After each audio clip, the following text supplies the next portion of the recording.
Also very proud to be part of the management committee that has been organizing this 3-year-long project, the Diversity and Inclusion Project. So it's been a great volunteer group. We've worked together to organize 12 different conferences over the course of the year, and we're really proud to bring you the best of, including this panel today, the role of faith in philanthropy and interfaith discussion.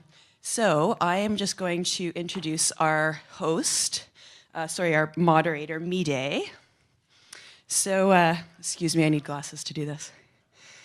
So, and Mide is going to introduce the rest of our panelists. So, Mide Akarawusi is an accomplished relationship fundraiser, social justice leader, and certified sustainability practitioner. I hope you tell us more about that. I'm curious about that now.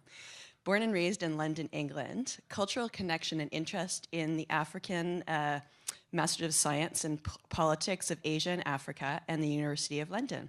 Oh my goodness. Business studies and sociology from the University of Surrey. Mide had roles in creating structural funding policy for the European Union.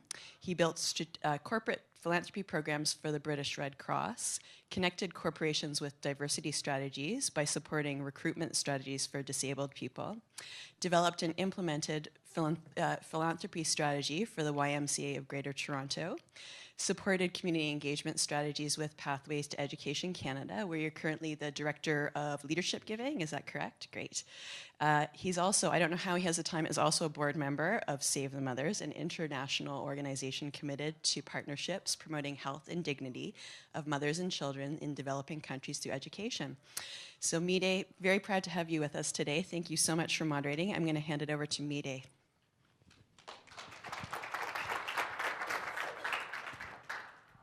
Well, good morning, everybody, and thank you for joining this session. And thank you also, Emma, for that lovely introduction. Some of those accomplishments you state are actually true. So if you were looking for an interesting and vibrant, informative, and educational discussion on faith and philanthropy, I have a treat for you. You are in the right place, and I'm going to talk a little bit more about our illustrious panel in a moment and introduce them to you. But before I do that, just want to spend maybe a minute or two reflecting on the role of faith in philanthropy.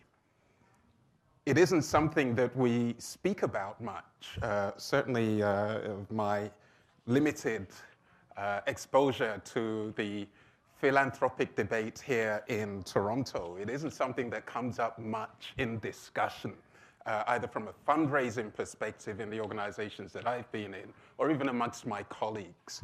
However, I was really surprised at just how important a role faith and philanthropy plays in building the fabric, the philanthropic fabric and the social fabric of our city, and no doubt the country as well. Statistics Canada research indicates that churches, mosques, synagogues, and temples are the biggest beneficiaries of philanthropy in the country.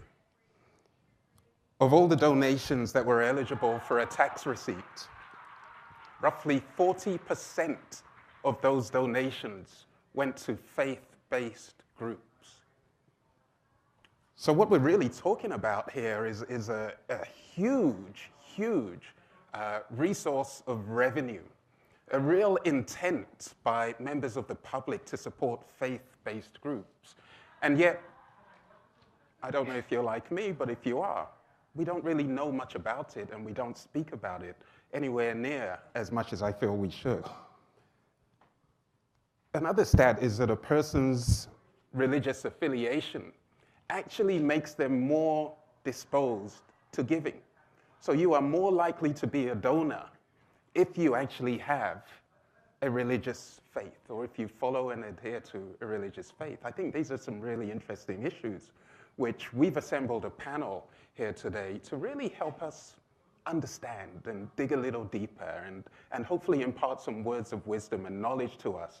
So those of us who are really interested in learning how we might access and partner faith-based groups in a collective way so that our community can become stronger. So let me talk a little bit about the format of our dialogue today. I'm going to share a bit about our illustrious panel in a moment, but I'll also pose some questions. Now, for each question I pose to one of the panelists, they'll answer. But I'm also going to give you an opportunity to ask a question to delve a little bit deeper. So we'll have one question from the audience, one question from me, an answer from the panel, a question from the audience. Is everyone with me so far? And we'll do that a few times. And then at the end, we'll have an open discussion, an open Q&A for you to ask any other questions that you feel are really interesting to you and you'd like the perspective of the panel. So, without further ado, let me introduce this mighty fine and wonderful group of religious representatives that we've assembled today to help us really learn and to understand. And it is my great and distinct pleasure to introduce Trish Epple, PhD, who is Advancement Director at Mount Sinai Hospital. Now, before I go into Trish's accomplishments, which are many and varied, I have to say she wins the medal for Hero of the Day today, because on her way to this session from Union Station, she tripped, twisted her ankle, and rolled in here in style in a wheelchair. And I just want to say to you, Trish, thank you for joining us. And as well as Trish being a hero in my book, certainly, and I'm sure in yours too, she has a deep understanding of the culture of the Jewish philanthropy and a practical appreciation of the challenges of communal sustainability in Israel. Trish defended a doctoral degree on medical science at McMaster University, and while she did this, and I'm beginning to understand a little bit more about you, Trish, she defended her PhD thesis whilst carrying her third child. Wow, what a hero. And then has also spent time in Israel, where she's really, really curious and participating in really trying to understand the ever-evolving Jewish narrative in that country. So please join me, not only in congratulating Trish for making it here today, but also for her accomplishments. Thank you. Imam Munib Nasser sits next to Trish, and Imam Munib represents the Islamic community and is president of Olive Tree Foundation. Munib is also a well-known Canadian leader, highly respected for his knowledge and involvement in religious and current affairs. He's managing editor of the online website ikra.ca, and Munib is an imam at the Majid Toronto and is also a Muslim chaplain at the University of Toronto campus. So please join me also in welcoming Munib. Welcome. Dr. Bhendra Dubey.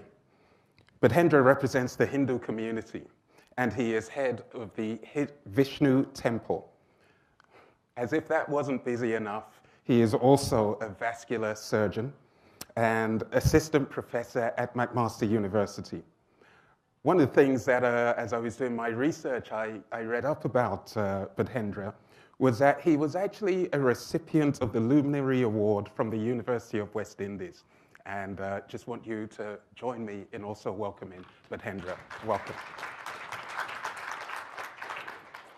Last, and certainly not least, we have Dr. Brent Hawkes. And Dr. Brent Hawkes represents the community, the Christian community. And he's senior pastor at the Metropolitan Community Church in Toronto. He is also a native of Bath, New Brunswick, and a graduate of Mount Allison University. Dr. Hawkes has received a Master's of Divinity and a Doctorate of Ministry from Trinity College, and also in 2007 was a recipient of the Order of Canada. Please join me in welcoming Dr. Brent. So we have quite the panel assembled, and now that we've done the introductions and you know who we have speaking and representing their various faiths, why don't we get started? And before we get started, I'm going to just say that one of the caveats of us really having a great session today is timekeeping. And so Emma is going to be our timekeeper. And just for the panel, when I raise my hand, it is because Emma has raised her hand. And the reaction that we hope to get from you is that within 20 seconds, you will have wrapped up whatever it is that you were going to say. So, enough of the officiating. Let's get down to business. I want to kick off with a question, and it's a question, Trish, that I want to pose to you. Could you give us an overview of the faith tradition that you represent and describe what fundraising looks like within the Jewish community? Thanks very much. I'm really delighted to be here. I will come back a little later and make sure that, oh, beg your pardon, there we go. I will come back to you a little later. I'm a little intrigued actually what brought you through this particular door. I have some ideas and I have framed my response with these ideas in my head. I'll check in with you a little later to make sure I've covered them off. Charity sometimes does begin at home, but it always begins with an annoying phone call. But in our house, in a Jewish home, we can actually refuse to take that call because what is in our DNA as Jews is not about charity. It's actually about a concept called tzedakah. And tzedakah is so much rooted in the Jewish ethos that it defines everything about it. It is the thing that guides us. It is about philanthropy, but it's in the context of justice and repairing the world, which is why you're going to hear me talk with action in my sentences. It's about many formats. It comes from a Hebrew word, but T-Z-E-D-D-A-C-K-A will do for now. It's a fundamental, it's in the DNA, and it really defines every action. That is the first thing that you should know about the Jewish community. There is this in our DNA. It defines our community building, our moving into when things are not working in the world. It tells you why the 50% of the top donors to the Buffett Foundation or the Gates Foundation are Jews, and that is the way we operate.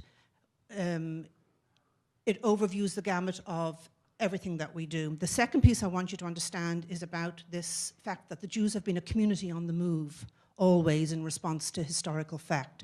And therefore, we have honed the skills of building and rebuilding and rebuilding and putting in place the institutions that we have needed. The last thing that has come out of this has been a very pragmatic, never mind Nike, we have just do it. Just get on with it. And while you may think we are a people who cogitate over the small meanings of words, in fact, we very quickly get on with the job of what we have to do in the context of tzedakah and repairing the world. I think that's enough just to give you at this point. I would just like to end with the fact that for me, the faith bit didn't resonate because the discussion isn't around faith. It is actually around community building. Okay, thank you. Thank you, Trish. Munib. Just to begin with from the religious perspective as well. Charity, altruism, and giving are embedded in the Muslim faith tradition. The Muslims look at every good deed as a charity. And to attain sort of a spiritual station, one must give what you love most. But very similar to the Jewish community as well, we have an obligatory charity that's called Zakat, Z-A-K-A-T, which is a yearly charity. It is one of the pillars of the faith, which Muslims are obligated to give every year. It's 2.5% of your excess wealth. So this charity is something that Muslims give, which means that Muslims are predisposed to giving every year. And the charity is very much, very organized, in the sense that the recipients are defined as well. So, this predisposes Muslims to be very charitable in their giving. But beyond the zakat charity, Muslims also give. And one of the concepts within the religion that drives Muslims to give is the concept of enduring charity. Because Muslims believe in afterlife. And any charity that's given to sustain, let's say, a school where people are deriving benefit will then go to the register of the donor in the afterlife. So we look at this concept as an enduring charity, as a legacy. There are also certain times of the year that Muslims tend to give much more, and this is during the month of Ramadan, the month of fasting. And this is a very, very generous time for Muslims. Most of the giving throughout the year happens during this month of Ramadan, the month of fasting. But there are also other times of the years where Muslims give, and this is the commemoration of the sacrifice of Abraham, where we are expected to give in charity. So during the high holiday seasons, Muslims tend to give as well. So the faith tradition really drives Muslims to give. It defines their giving patterns. Thank you, Muneeb. So, but Hendra, we've heard about the Sadaqah and from the Jewish community, the Zakat from the Islamic community.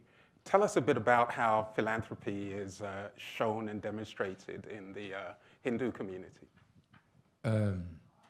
Hindus love to eat and don't give in many places. They go to the temple, 90% would eat and don't give, but a lot of Hindus give. And when Hindus give, they give big. And what we suffer from in the Hindu community is donor fatigue. We go to the same people day in and day out. And we have big philanthropists. We have people who have given, I've raised money for a chair in McMaster University, purely from the Hindu community, from one individual. He also gave the University of Guelph, and we feel that giving must not only be within the Hindu community, but it must be to the community at large. For example, we have built a monument for the fallen Canadian soldiers, which is the only monument by a non-governmental body. Because in our opinion, we feel that giving not only to build temples and bring in idols and bring in all these sort of things, but also to give for this type of thing where you can go into the mainstream. Also, we have a dialysis clinic in Guyana where we are giving dialysis to people. So these are people in the Hindu community, people give if they trust the person collecting the money. Simple. A lot of thieves around the place who collect money. So if they trust the person, if they trust the individual, and one way I find of giving, of asking for money, is to put your money first. When I start to beg, I put my money first, others then follow. And I find that as a very successfully in our community. And the community will give for good causes. If it's for medical causes, disasters, they rise to the occasion. We gave hundreds of thousands of dollars for the tsunami, things like this. There were floods in Pakistan, India, all over, Guyana. So they are much more giving when it is due to a specific disaster. But they do give. Some of them will never give, like in all faiths, and some will give. And those who give, you go to them all the time. Thank you, Badendra. Brent, your perspective, please. Excuse my pronunciation, but in the Jewish tradition with tzedakah and the Islamic tradition with zakat, in the Christian tradition we have guilt. The good news, it works in the short term. The challenging news in the Christian tradition is the dramatic decline of the Christian tradition in North America. Christianity is dramatically declining as a percent of the population. Not their interest in religion, not the broader population's interest in religion. Reg Bibby just did a report that said Canadians are very open to religion. They just don't trust the delivery system, churches. And many churches are on decline because of that.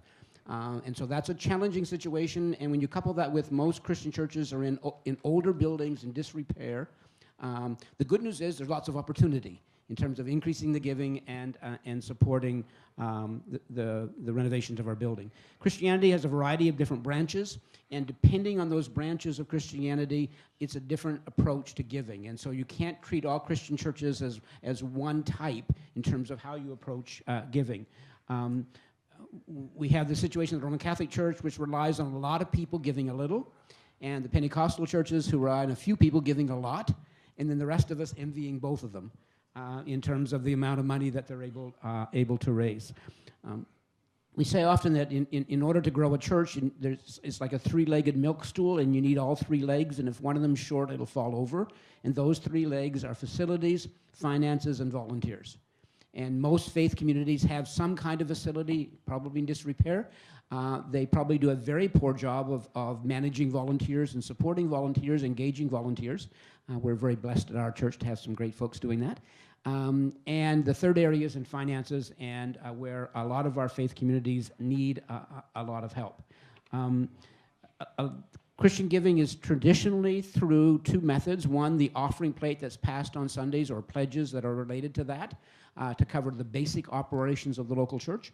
And secondly, project funding, which is a key giving in most faith traditions, to raise money to fix a building, buy an organ, to send money to international causes, etc. So in terms of fundraising, help is needed in both of those areas. Regular giving to cover the core costs, but also special project giving. And in many Christian churches, a huge percentage of the income comes in the last 2 months of the year, as you approach the Christmas season and end of year. So fundraising focused around those last 2 months of the year are crucially important. Thank you, Brent. Thank you. Wow. So my takeaway from what you were saying really is that there is a very strong culture of giving amongst the four faiths that are represented through our panel today. But I want to put a question to the audience. Well, my question is, do you have a question for our panel? Is there something that is really causing you to think about what you may have heard so far?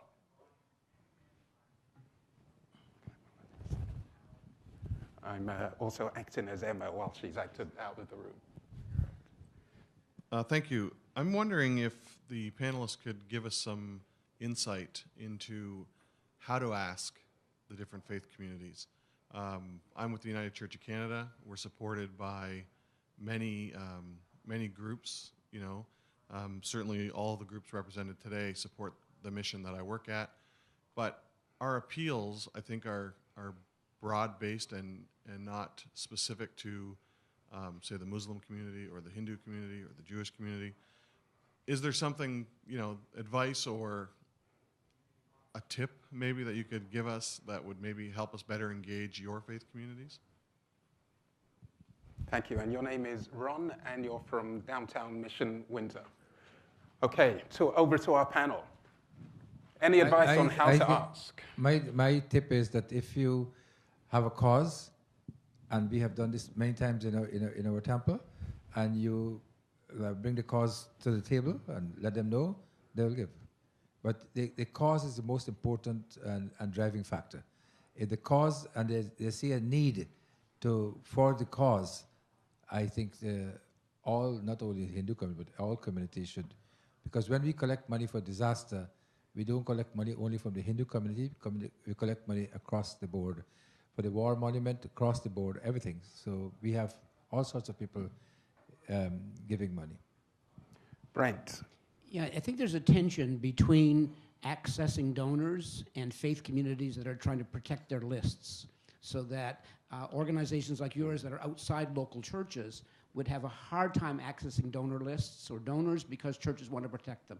So I think that one of the ways to do that is to approach churches directly and ask for church sponsorship of the initiative. And that way, individuals can give to their church, and the church protects that list, but then the church gives to the organization. And making an annual commitment to that, I think, is one way to do that. And it also then educates the congregation about the initiative, and then, as you build that relationship, individuals might give directly. But I think that that's probably the way to do it. Many Christian churches love to pick some social justice issues that they're supportive of, and usually one or two that are the key ones. But the key with that is not just to ask for money, but to ask for their engagement with the organization. And so I would suggest that when you're approaching a church, that you approach them with the perspective, yes, we would like some money, but we would also like some volunteers to help and to be involved. One of the theories that I have is that money always follows time. And so if your first initiative is to get people involved with the organization, the money will follow them. If you impress them with the work you're doing and how you say thank you, they're more likely to be generous. But if you're going, first of all, just to ask for money, that's tougher. And so think of asking for both money and involvement, and going through the church, I think, would be a good way to do that. Muneeb, how to ask in the Islamic community? Well, I think I just echo Brent's point. I think you network with a specific organization or mosque on the issue that you're, especially if it's, I know faith communities, basically faith communities, are involved in some social justice issues, poverty, homelessness, these issues. Recently, I think 2 weeks ago, I saw Habitat for Humanity Interfaith build of next year, 2015. Islamic Relief, which is one of the main relief agencies in this country, is matching the donations. So that's sort of a partnership that they have made with Habitat for Humanity. And they're bringing in the Muslim community in that process. Recently as well, the organization I'm involved in, Olive Tree Foundation, we are funding Faith and Common Good for a project that they are involved in. So we are establishing this partnership. And through these partnerships, you're they're getting access to our community, and we are broadening our community as well to support general causes. I'll just say a few words. One of the joys of working in the Jewish community is we haven't often have to write the case study. We're starting with people halfway up the ladder and we're really developing business plans and marketing plans. So I hope you understand that. The causes that we espouse, people are already on board with them. I agree with the panelists that it won't, engaging the Jewish community, it will be on some third-party project that you are working on and bringing on the Jewish community. So that's a matter of building consensus that way. Thank you. Thank you. I want to move us on a little bit and ask a question around the joys and, if you like, the pitfalls of fundraising in your individual communities. And Brent, I'm looking at you because you're smiling, and I feel that you have an interesting story to share with us. Over to you. Yeah, quick story. A few years ago, I was on a panel for the American Marketing Association talking about how major nonprofits have to engage volunteers, that's the future, that they're no longer going to be able to drive their organization solely with staff. And afterwards, two women came to me from one of the major banks, and they said, would you come and talk to our vice president who oversees the work we do with churches? And you'll get lunch. I said, lunch? Yes. And so I went and spoke to the vice president. We had the three of us had a long conversation around churches and working with churches. And then she said to me, we have about 20 frontline staff who work with churches. Now, we know how to do a business plan for an individual. We know how to do a business plan for a business. But we don't know how to work with churches because they'll come to us and ask for money to fix their building, buy an organ, etc., and they have no business sense. They have no one on their board that has a business sense. The clergy don't know what they're talking about in terms of putting together a business plan. And how do we help churches to grow? So the irony, here they come to a church that's historically known as a gay church and asking us to teach bankers how to help churches to grow. So it was quite an interesting irony. But we did, and we spent 2 hours with their frontline folks talking about helping churches to grow. I think that some of the joys and challenges within the Christian community, challenges are Christian churches are very bad at saying thank you. We take the offering plate that's passed around each Sunday, deposit the money, pay the bills, and move on to the other things we need to do, and do a very poor job generally in terms of donor development. How do you help people to grow? What information do they need, et cetera? So we do a very, very poor job. There's a real tension in the Christian community about recognition. Do you recognize? Do you thank? Do you put a plaque up? Those kinds of things. We have to get over our nervousness about it because it's crucial, especially major donor development. But that's a tension in the Christian community. And generally the lack of fundraising experience. Most Christian churches don't have stewardship committees, don't have anybody on staff who's working on giving. They just pass the plate Sunday after Sunday. And so there's a real challenge there in terms of fundraising expertise. Thanks for sharing that, Brent. But Hendra, joys and challenges of fundraising in the Hindu community. The joys are that when I see a potential donor who I know I can get big money from, I give him the front seat. I give him the most honored seat, and I see how what a great person he is, and I know money will come. Those are the joys. Another pitfall is that when like for example, if like a big dignitary is visiting or presenting an award or something, I will invite an individual who I think will give me money. And I said, I'm going to, let us say, for example, I introduce you to the Prime Minister. Will you give me $100,000? He said, yes. So when he came and I about to introduce him, I said, "You walk with a check?" He said, "No, I'll bring the check for you on Sunday." So I introduced him. He took a photograph. Sunday came, he never came. Another Sunday come, he never comes. So the pitfalls are sometimes you get, I don't want to use that word here, but then sometimes you get disappointed when you think that you're about to get it, and then, so they're the joys and the pitfall. But if you, what the Reverend was saying, you must have good relationship with your bank, and your books must be in order. And also, government helps us in a lot of ways. The Trillium grant, federal grant, provincial grant, all these are the joys of getting sometimes. It all comes to trust and whether you are doing a good job. Got it. Thank you. Thank you. Munib. I think, the Muslim community is a new immigrant community. So one of the challenges of new immigrant communities is that they tend to support projects in their home countries. They tend to spend send most of their monies outside to religious causes, or they spend the monies building institutions here, the mosques, the schools, the community centers. And this is a natural progression of most immigrants. In the first few years, the first few decades of their lives here, they tend to build their institutions, and then they start giving and becoming more accustomed to giving to general causes. The other challenge is that the same thing that Brent is speaking of, is that people don't like to be recognized. And within the Muslim faith tradition, giving anonymously is sort of highly regarded. So people want to give anonymously. They don't want their donations to be revealed. They feel that it's to be done sincerely to please God, and it should not be done to gain praise or to gain recognition from others. However, this is changing. And this is changing because of a number of circumstances affecting the Muslim community over the last few years. Recently, because of the perception among the general population that Muslims are not integrating well into the Canadian population, or they're not adopting so-called Canadian values, the leaders in the community have been encouraging their donors and their big donors, for example, to give and give publicly. Recently, 2 weeks ago, two business leaders in the Muslim community, they gave $1 million, or they started a fund for $1 million in a mosque to support veterans. Generally they would not have done this previously, but over the last few years, the community has been seeing that people are regarding the community as being outsiders. So now Muslims are being encouraged to give and give publicly. And this was just one example of them, revealing their donations. There's some joys as well.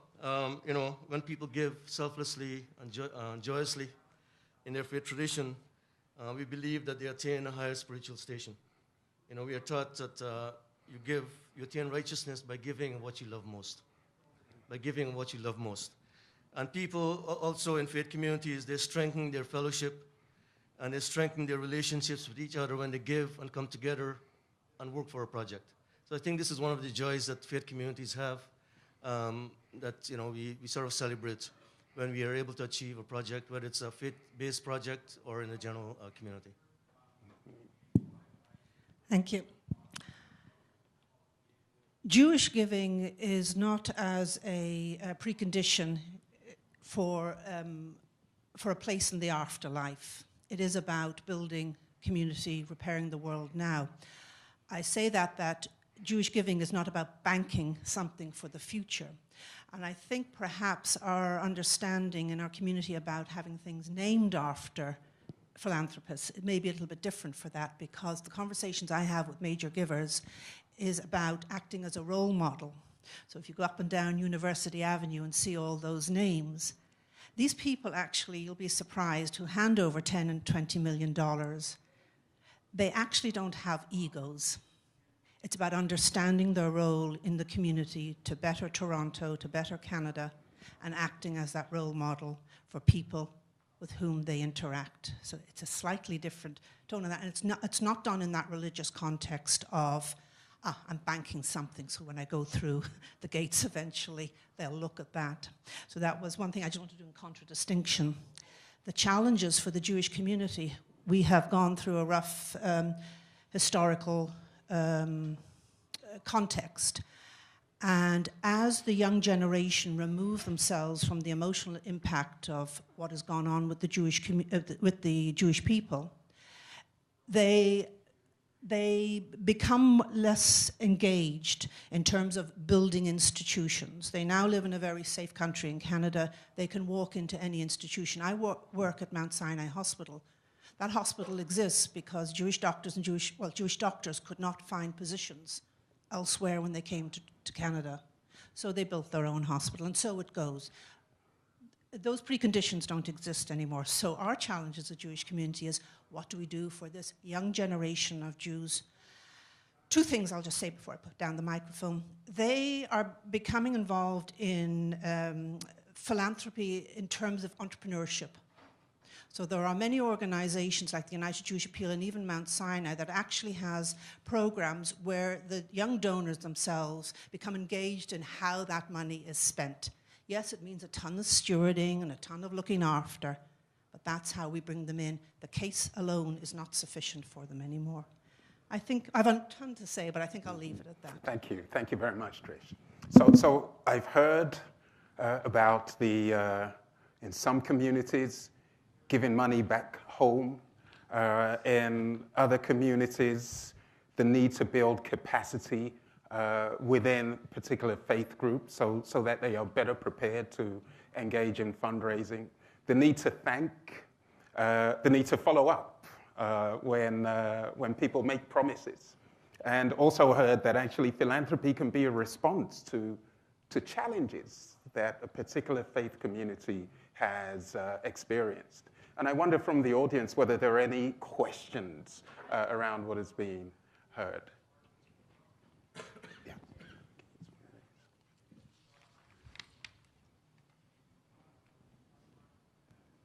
We speak of charity via faith.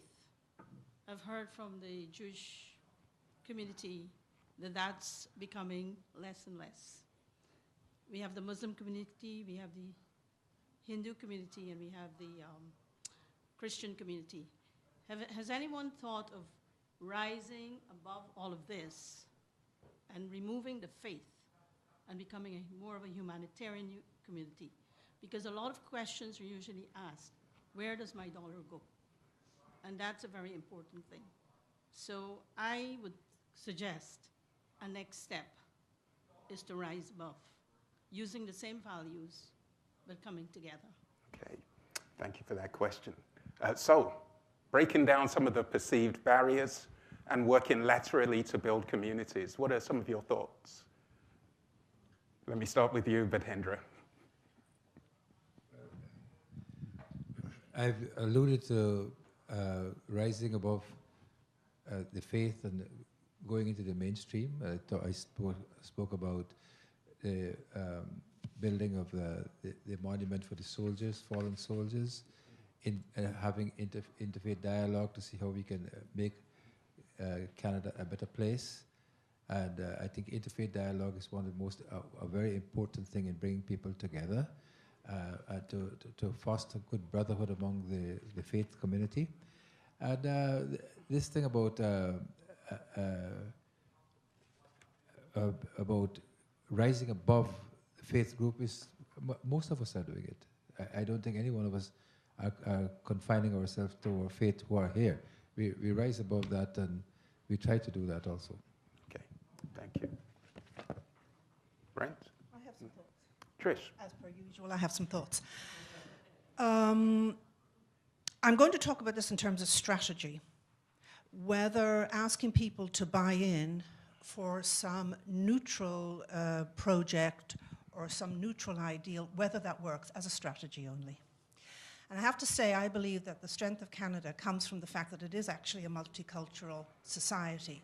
And the idea that the government had under Trudeau and seeping down was that there is an inherent strength in community because we understand each other's language, we're comfortable with each other, that allows projects to get off the ground. And I worry, as a strategy only, whether pulling that apart will get us further ahead. I personally believe no, because the proof is in the pudding. We have Canada. Thank you, thank you. we're going to have one question after my questions, and then lots of questions after the panel has answered my questions. So please, for those of you that we are not able to get the microphone to, please hold on to your questions, write them down, because you are going to get an opportunity. So my next question then is for the room, which, how many of us are fundraisers in the room? Just by show of hands, please. The vast majority, I would say, of us are fundraisers. So question to the panel then, what advice would you give us as fundraisers about how to, and I think, sorry, I've forgotten your name, Ron. Ron was alluding to this in terms of really seeking advice about how to get into or really work collaboratively with each faith group. And I wonder if we can go back to that question and really talk about, I guess, two things that Brent could do, Ron, could do tomorrow that are really going to help him understand more and feel equipped. But Hendra, you're looking at me, I'm looking at you. I feel you have something to say on this again. The cause is the most important thing. Why you want this money. And you are from the United Church, right? So you don't have a specific faith as such? Oh, you work for the United Church. Okay. I'm going to interrupt you, but Hendra, if I may, because what I think Ron is looking for is, what can he do tomorrow? So he has his cause, he knows what it is. What should he do when he gets back into the office tomorrow? First two steps. You make a list of people who you think you can get money from, who you know who have given to you before, and you go and tell them, I know that I've been badgering you before, but you know, this is what I have to do. And do you know of anyone else who can help me? If you got a network. Money don't come like this. You got a network with people. They have to, and what you have to do, that's the question. Go in your office, get a list of people who have given you money before, tackle them. The Christmas is coming. Give some more money. And do you have any people or any other names who you think I can call? Or you call them and I call them. That works a lot actually, because I don't think by putting it in the papers, by printing leaflets, by handing out leaflets, you are going to get money. Money comes when people believe in you, and if the older donors, the donors who you had before, would have believed in you. So you tackle them first, ask them to get like-minded people who you can call, talk to them. You got to talk to them, and you got to beg. And you know, you must never ever think that you are too big to beg. You got to beg and beg and beg again. But Hendra, thank you. Trish. Philanthropy is a highly professionalized enterprise. It demands the same rules of accountability. It demands the same professional interactions. It demands the development of the same case study and marketing skills. Begging doesn't sit. It doesn't work when you go into a store. It doesn't work when you go into a hospital. We cannot assume that it's going to work in the philanthropic world. We've got to stand above that. This is actually my words of advice, is to elevate what we do so that it has a standard of excellence at every point. So I'm going to disagree with you on that point. Thank you, Trish. But before you put the microphone down. Before you disagree with me, I have raised millions of dollars by begging. I'll meet you dollar for dollar on that. Wow. Okay. So that is typical. So I feel I have to step in for the benefit of world peace here. But I'm going to give you that word, Hendra. But I want to come back to you, Trish, because I'm seeking two bits of advice. What should be done? Who, me? No, I felt you wanted to reply. No, I think that begging don't mean you go with a bowl. It's not demeaning the word begging. Begging means you're asking, and you're telling me what your project is, what you want to do, where you've got money for, where am I going to go with this, what can this project, how can this project benefit A, B, C, or D? And that the word begging here may be, you might just taking as a loose word, we're going with your with a bag and begging like a bag lady. No, as a matter of fact, bag ladies get a lot of money. So you go and you tell them, convince them, show them what you can do, show them what you have done. It's not what you can do, but what you have done. And when you show them what you have done, you beg, B-E-G, you beg, and you're going to get your money. Thank you, Bhatendra. Now, Trish, back to you. Ron wants to know how he can access the Jewish community for some of the causes that his organization represents. What should he do tomorrow? Okay, so I'm assuming we're under the dome because I'm going to be open here. The Jewish community's agenda is, in general, so large that it exhausts virtually everybody in that community, making sure that we repair our own world. We are nearly there, but there's an awful lot of work that we feel we have to do, and it relates primarily actually to the generations yet to come who are not buying into Jewish education, who are not espousing Jewish causes. And we believe in these causes because we believe from our perspective that they better the world and there is effects for humanity in general. It's going to be a challenge. I think your impact is going to be on a one-on-one basis, somebody that you've made. In terms of embracing the whole Jewish community and bringing them on board, I'm being honest, not at this point in time. Thank you. Munib. I think the question is how do you gain access to the Muslim community to raise monies? We alluded to it previously, to identify a partner in the community. And this is quite important, especially for newer immigrant communities, because they don't have the cultural competency as yet. And to sort of establish a partnership with a mosque or a community association can be beneficial. And I'll give you some examples. Some of the suburban cities have been doing fairly well, especially the hospital foundations. In Brampton, the Brampton Civic Hospital, did a fairly extensive fundraising in the Sikh, Hindu, Muslim community. And they actually established, in the case of the Muslims, the Muslim Friends of Oslo. And the Muslim Friends of Oslo raised $1 million for the hospital. And the same is the case with the Sikh and Hindus. The same is happening in Etobicoke. The Muslim Friends of Humber River is raising, I think, $250,000 for the Humber River Hospital. The same happened in Stouffville, where there is $2 million. So, they have established this connection with the community for a project to support the hospital. The second point I can say is that you need to spend some time educating yourself about the community and educating the community about the project. And this requires to be inclusive and not just simply have numerical numbers or nominal people on your boards and committees. It means including the people in your community on your committees, engaging them. Because what's happening a great deal in many parts of the city of Toronto is that, especially for the visible minority communities, we are not on the boards or on the committees. And we don't have that input into sort of driving the agenda. The other thing is that you have to be very culturally specific. I know in the case, once again, of the William Osler Center, what they've been doing is not having galas.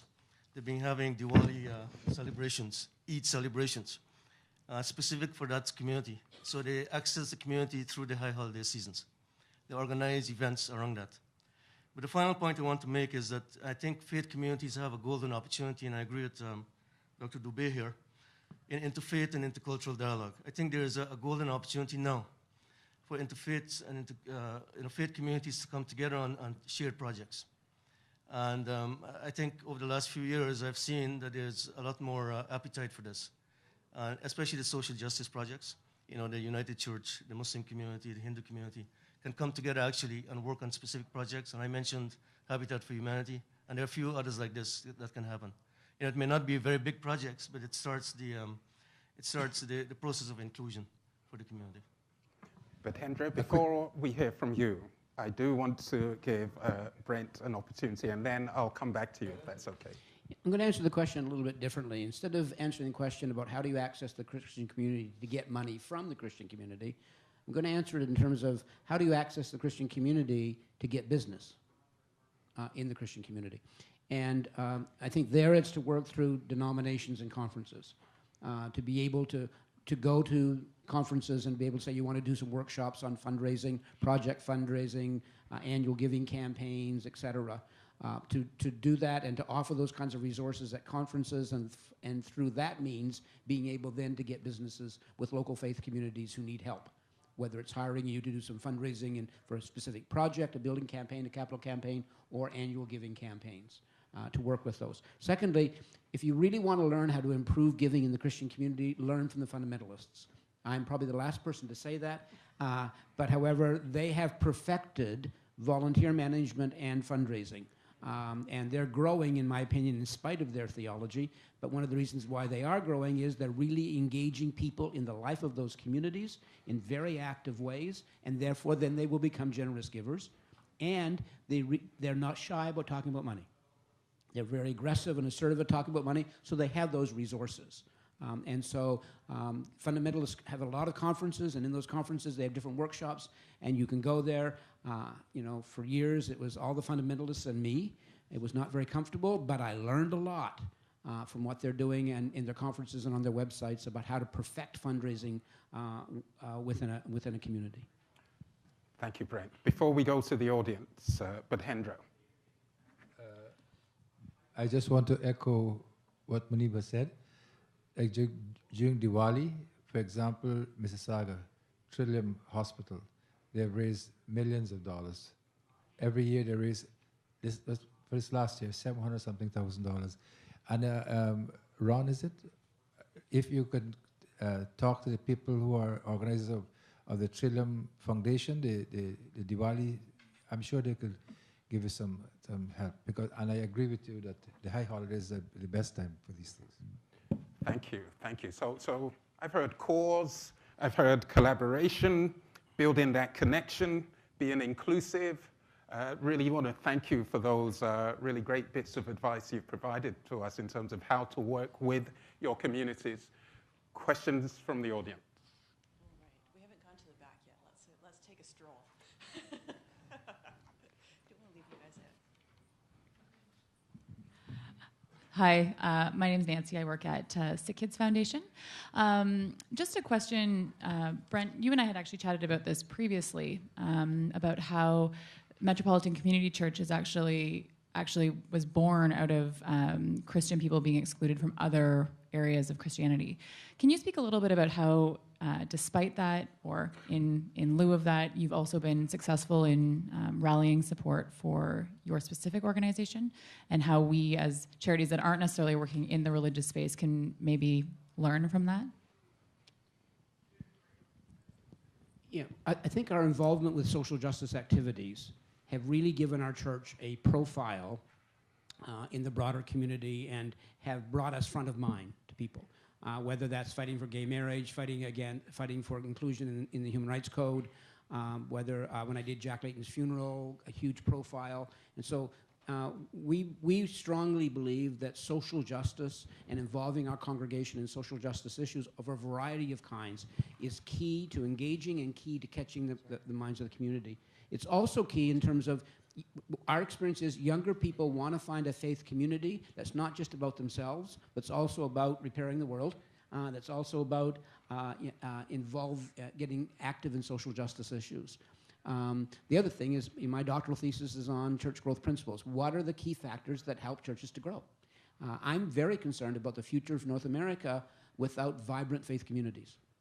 And I think vibrant faith communities are a wonderful contribution, not organizations that are trying to legislate morality and deny women the right to choose and all kinds of other things, but vibrant faith communities that are helping people with values and principles and teaching young people how to cope with life, how to get over difficult times, supporting each other, be generous, be involved. I think those kinds of institutions are extremely valuable and needed for the future of our society. Unfortunately, that's not the direction we're heading, so we have to try to turn that around, and having the financial resources is key to that. Does that help, Nancy, in terms of, okay. Thank you. Thanks very much, Brent, and thanks, Nancy, for asking that question. So our agenda actually dictates that I ask the panel another question. But I figure that since I'm the one holding the clipboard, I can subvert that. More questions from the audience. Emma, can you help, please? And Christina. Christina has been very patient. Thank you. I want to make a comment and a question, but I'll keep my comment short. So I represent Catholics in southern Saskatchewan, and I work for the Archbishop there. And I just wanted to respond a little bit to guilt, and I would like to share the word stewardship and the tradition of stewardship, the story of the good steward. I receive what I have, and how I use what I have is important to God. So I just want to... I know Catholics get the blame for a lot of the guilt, but we are talking about stewardship in southern Saskatchewan. And I just wanted to say that from my perspective, I think I heard this word begging, and I want to use the word inviting. And that's a very Christian word, but I think we're thinking of the same thing. Because when we think about how Jesus built what Christianity is today, a lot of people came to see, but Jesus always said, come in further, get to know more, let me invite you. And I think that works very well with fundraising. And I think something that everyone in the room should understand is in the way that fundraising is matching values with values and values with actions. I think that is for the faith communities as well. And I would say, speaking on behalf of Catholicism, our value is about come and see, and then let me invite. Get deeper, get further. Where are you? And we invite and invite and invite and invite. So I liked what you were saying about the begging, the reaching out personally, but I use the word invite. The question that I have is how, when, and who talks about giving specifically during religious services? So, okay. I think that was pretty clear. Thank you, Christina.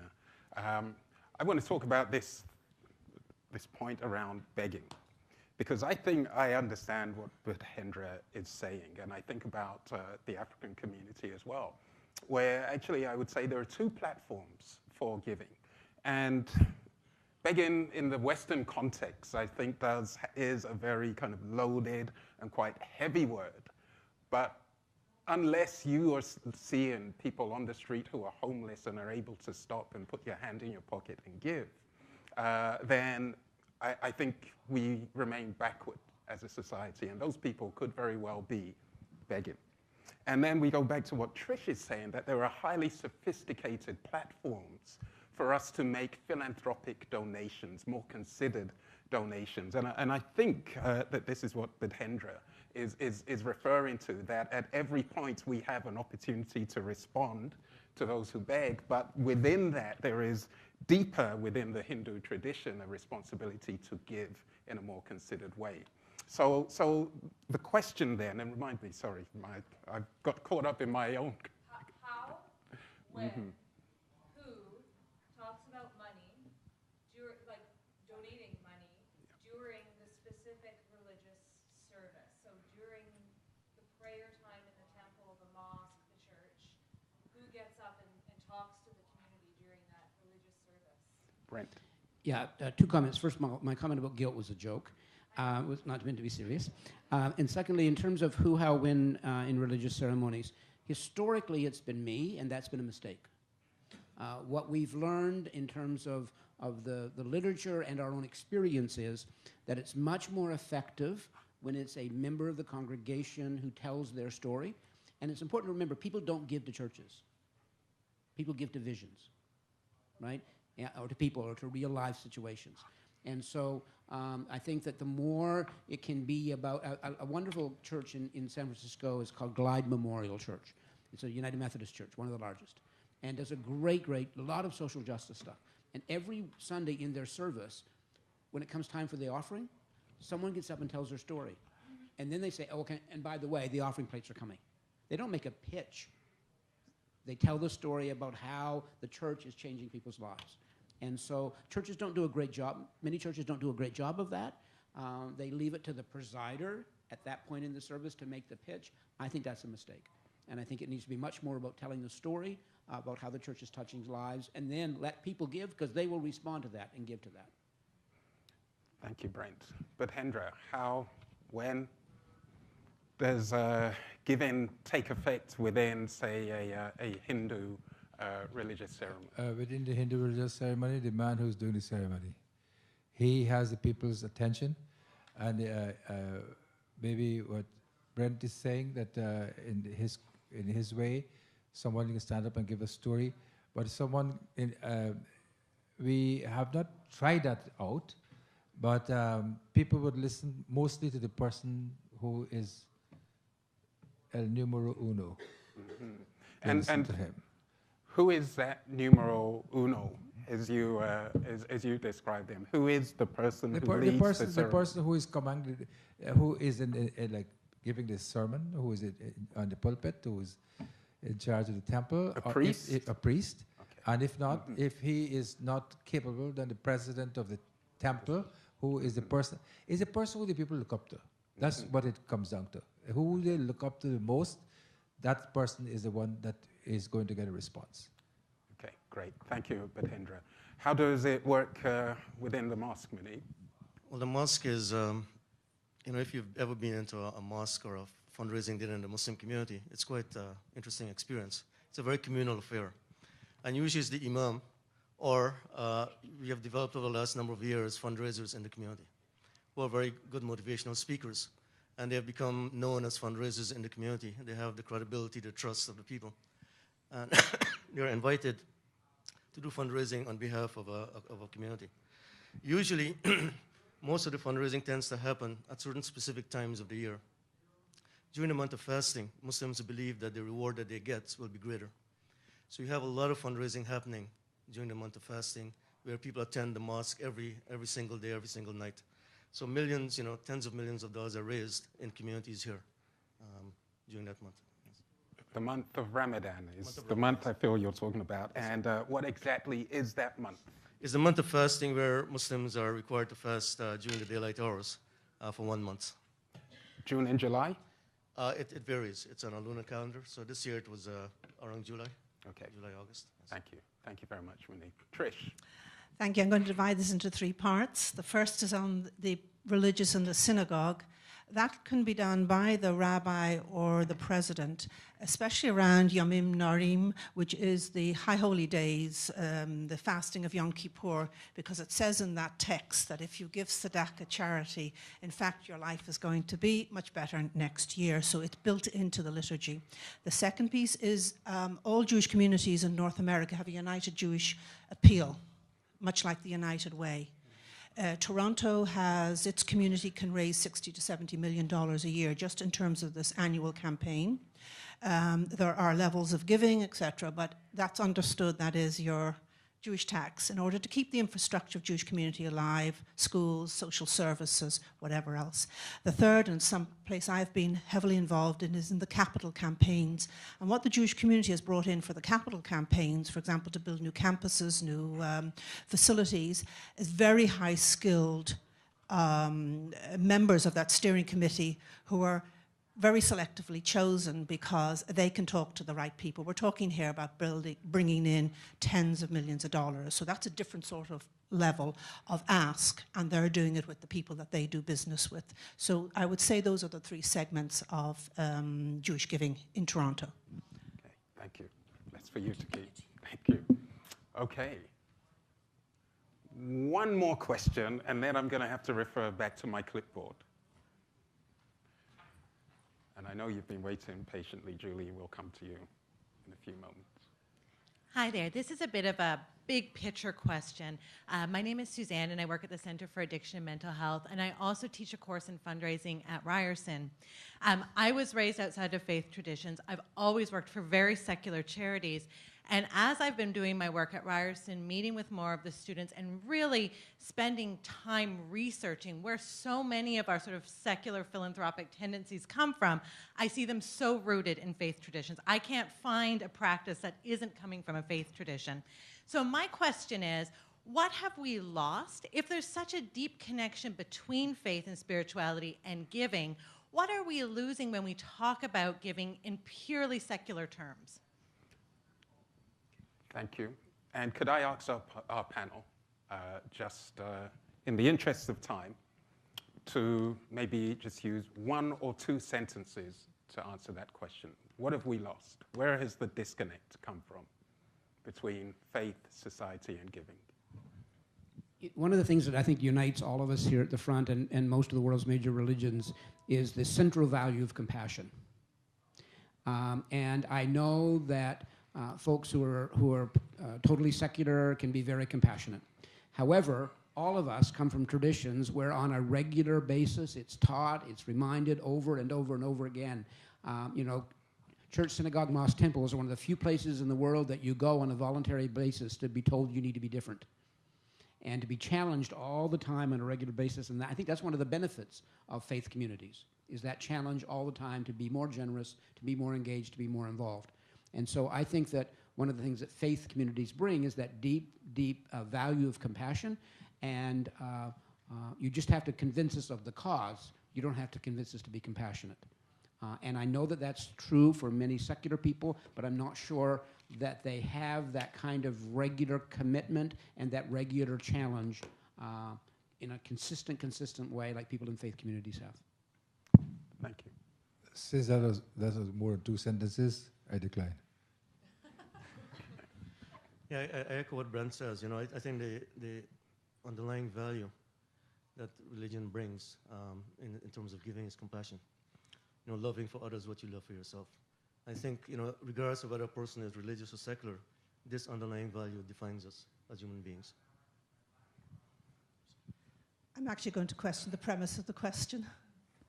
I think we're in a better place now than we ever have been historically. More people are taken care of.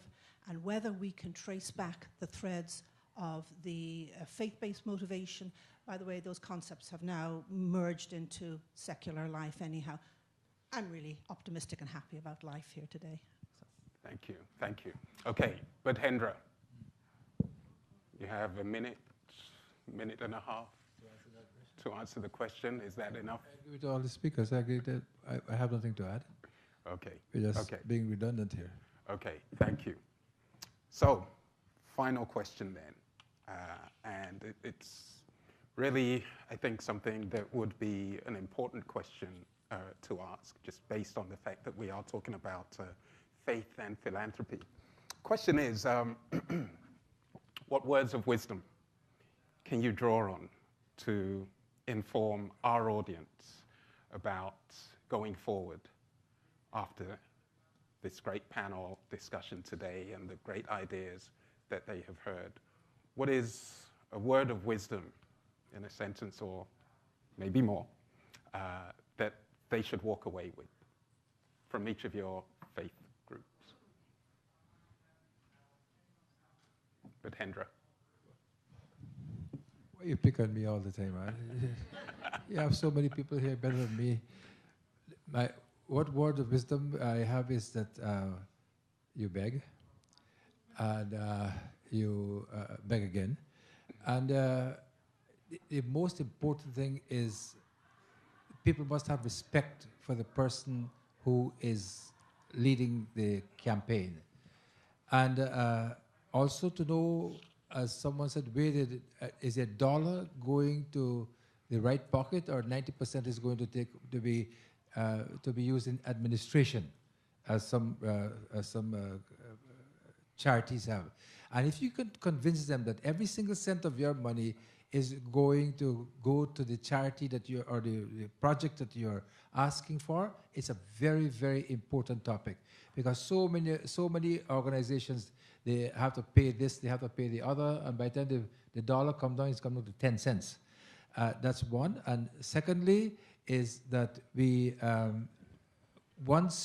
if we can show them that in this project, our aim was so much, we collected so much, we finished the project, publish an audited financial statement, which is not done in very many places, and that is the most important thing, that people can trust you. Trust, confidence, and to show the people the result at the end and no administrative costs. These are the most important things in getting money. Can I leave now? Yes, yes. And just for our audience, we've been very pleased to have Bhatendra join us, but he does have to leave now. So please join me in thanking Bhatendra for his marvelous contribution. At least I don't have to fight with Trish. What a pleasure. Thank you. Thank you very much, Bhatendra. Okay, so thank you very much. Words of wisdom. Trish. I think my final words of wisdom, thank you. I don't want to do that, Jim. Relate to what I would say, whether you're a faith-based organization or not. Philanthropic organizations have to strive for the best that they can be, bring in the right people, pay their staff well, promote themselves. You're all shouting above the crowd, is what we all do. But it's no longer a profession which can pull in people who are just well-meaning and without the skills. I certainly am taking that back from having worked within the Jewish community and in the hospital setting. We've got to be the very best that we can be. Thank you, Trish. I want to I'm going to wear my role as an imam in answering this question. Charity, I see it as a means. It's a means to help people. It's a means to promote good and to promote the common good. It is not just about collecting monies, but about encouraging people to do good and to foster goodwill among people. So I think this is the underlying value that from my faith tradition that I see in charitable giving. It's not just about collecting the monies, but the end result is that we want to build goodwill among peoples. Thank you.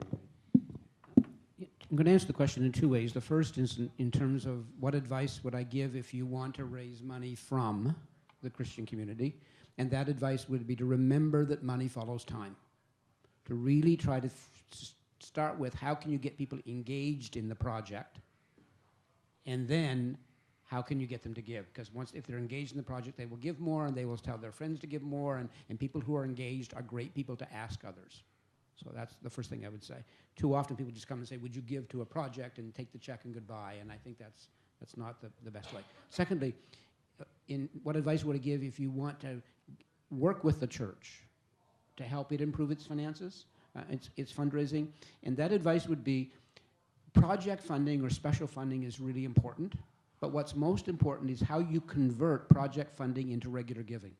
That's what will have the longest impact on that organization. So if it's a capital campaign and you raise $1 million, how can you convert some of that the next year or the next year into regular giving? And building that regular giving so that faith communities have the core funding they need to grow and expand what they do in their offer. And project funding converting into regular giving is one of the most effective ways to build regular giving. And the third point I want to make is I'm dying to know what the question is that the woman in the third row has been wanting to ask.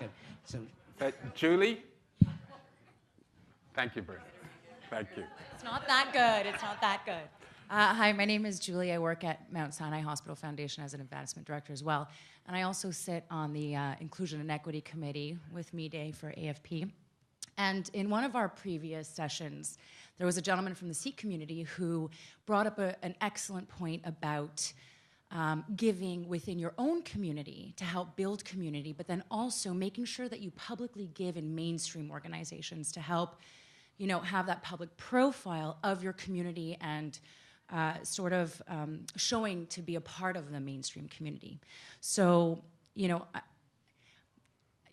as a fundraiser, as a donor, and also working at Mount Sinai, Dr. Hawks, I was just so taken aback to hear how in your community people are so reluctant around recognition. And then, Trish, how you were speaking about it as an active role model and encouraging others to give. So the question that I pose is that in building these vibrant faith communities, is there an advantage for communities to give in mainstream organizations versus building your own strong organizations and churches or mosques or community centers? And then what is the advantage and disadvantage of then putting efforts to publicly give in mainstream organizations? Yeah, I think that in the gay community, we may have just the opposite problem that the Sikh community has. Because historically, wealthy donors have not wanted to give to gay causes. They've wanted to remain anonymous. They've not wanted to come out. They've not wanted their name associated with something. So historically, it's been about staying in the closet. AIDS began to change that because when we were faced with huge huge number of people who were dying and a lot of care, and the governments weren't responding. That began the GLBT communities starting to give and to give more publicly, and so it's shifting. I think also in the Christian community there is a reluctance to recognize, and I think that's wrong, and we need to overcome that, and it's changing. And you're seeing, I think it's partly because there's scriptures that say the right hand is not supposed to know what the left hand is giving, and those kinds of things, and so there's been that kind of reluctance. And again, I see it changing. And so the struggle we've had in the gay community is trying to get some of the wealthier donors to give to gay causes. Again, that's shifting, and we see with Casey House's fundraising and some other fundraising that's going on, the 519 fundraising, that people have been willing to put their names. But I would just give an example. The McCain family gave our church $1 million. We never even asked for it. It came out of the blue. They called us one day and said, we want to give you $1 million. And so we knew that as soon as we got that $1 million, this is a little bit of a longer answer. We knew it, but she's been waiting. We knew that as soon as we got that $1 million, our congregation would immediately think, oh, we got a lot of money. We don't need to give. We have all this money. So we went to the McCain family and we said, thank you, and here's what we would like to give it to, and we would like your endorsement of these 6 projects, so that when we announce it to the congregation, we say, we've gotten $1 million for these 6 projects. So it doesn't affect our regular giving. And afterwards, and when it came public, and there was a big article about they giving us $1 million, and Margaret McCain said, they have never received so much positive feedback from friends and relatives and people about that gift. Right? And it kind of opened it up that people were more willing to give. And she compared it to their first major gift to CAMH. That CAMH was having a challenge raising funds for projects that people didn't want to be associated with addiction. And it took a couple of people willing to give and have their names associated with it that opened that floodgates. And so I think recognition is absolutely crucial for that reason, as setting a model for giving, as opposed to, and most people, you have to persuade them to be recognized, but it's to our advantage as an organization to do so. Can I just elaborate? Give you one example then? Sorry, timekeeper. We have 10 minutes left, so I'm just going to bounce it back to you, Mide. Okay. I don't want to cut you off. I just want to make sure I'm going to run out of time. Okay. Since Julie was waiting. Thank you, Emma. What's your follow-up question?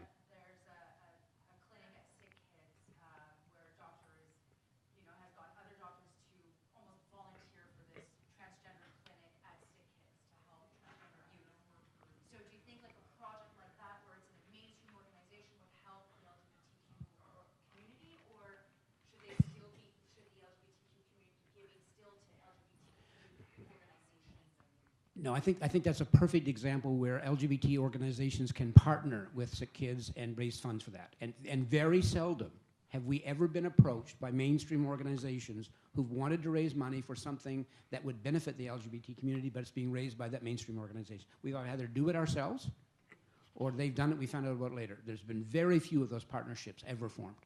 And I think there's huge potential there. Okay. Yeah. Already some collaboration happening. I like that. I like that.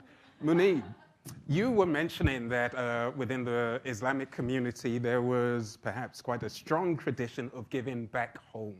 And just leading off Julie's question, how do you get that balance between giving to your migrant home, as it were, here, and your home back wherever the Islamic community may come from? How do you get that balance? How do you encourage giving on both sides? Yeah, I sort of agree with the Muslim community is very much in the same position as the Sikh community, in the sense that they tend to give back to their home causes. And there's some political reasons as well that drives this, and circumstances. The Muslim population around the world is the highest displaced in terms of refugees, homeless people, people who are in need. So a lot of the relief agencies around the world actually access the Muslim community here, who they know are wealthy in North America and in Europe, to support these orphans or refugees in various places. So there's a driving force that pulls the people to donate to these causes. But recently, as I mentioned in a previous comment, the circumstances that the Muslim community faces in Canada today is driving the community to raise their profile. Traditionally, Muslims, and I agree with Brent, that in the religious tradition, we are discouraged from publicly donating. And there's actually a verses in the scriptures that says, it's better if you give, anonymously. But there's also another verse that says, if you give and then encourages others to give, it's better. So, there's these contradicting verses. So Muslims are not accessing these type of scriptures and saying, look, let's give publicly because the community is facing some perception difficulties. We need to raise our profiles. We need to start accessing and doing work here. As far as the comment on projects, I think this is where partnerships can be established. A few years ago, I think the hospital in Scarborough came to our organization. They wanted to do a hospital gang that was a modest hospital gang. And they wanted to access the community to get funding. It was a specific project that they were looking for funding. So if you have specific projects like this that can, you can partner with the community, I think this is where you can raise funds from the community. Thank you, Munib. And Trish, amongst the Jewish community, obviously very strong philanthropy here in the country, and strong affiliations also, I assume, to Israel and other communities around the world where there are strong Jewish communities, shall I say, mixing those verbs up. But what advice do you have? How do you get that balance between giving at home and giving abroad? By doing both. Thank you. By doing both. And certainly I think that's reflected in the Jewish community. As historical influences emerge, that proportion of giving, say, to Israel, or not only Israel, but communities that are at risk throughout the world, in the Soviet Union and other places, that takes top priority. At the moment, that has diminished, and funds are staying locally because people in the Jewish community woke up and said, a child in need in the Soviet Union is no more or less in need than a child in Canada. So that's what the response is.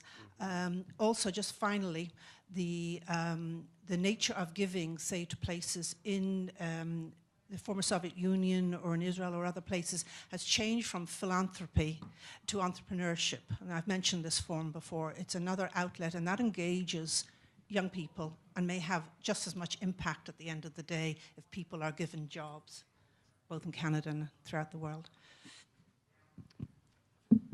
Wow. Thank you.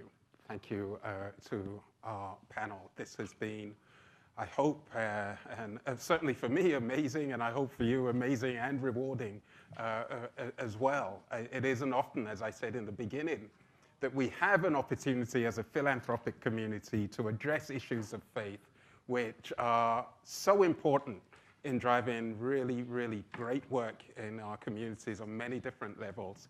And I've just have some takeaways. Brent, I loved your point about compassion and how money follows time. That's something that I can remember very, very easily. And I will kind of store in my mind, really, that money indeed does follow time. Get the person involved first, and then start to have that discussion around how financially they may become invested. From Badhendra, this word begging. Certainly, never have I been in a situation where a three-letter word has held so much contention as the word beg. However, I think I understand where he's coming from, which is just to consistently ask. If you don't ask, you don't get. We know that as fundraisers. And Trish, your emphasis on being professional, I think, is deeply, deeply meaningful to all of us. How do we professionalize our fundraising teams? And for me, that also includes representation. I can't remember who on the panel said it, but we have to be able to engage faith communities and people from different ethnic groups in every aspect of our organization, straight from the board, even into our fundraising teams. And I think that's how we get the best integration, the best insights, and the best opportunities for collaboration and engagement. And Munib, really great thing I think you did in really distinguishing between philanthropy at home and philanthropy away. And your words about it's not just about the money, but it's about doing good. That's really what we are all about. That's really what drives us. It isn't so much about the money, it's the opportunity to do really great work in a collaborative way. So I really just want to thank you for being such a great and a wonderful panel, and I would like to invite the audience to join me, please.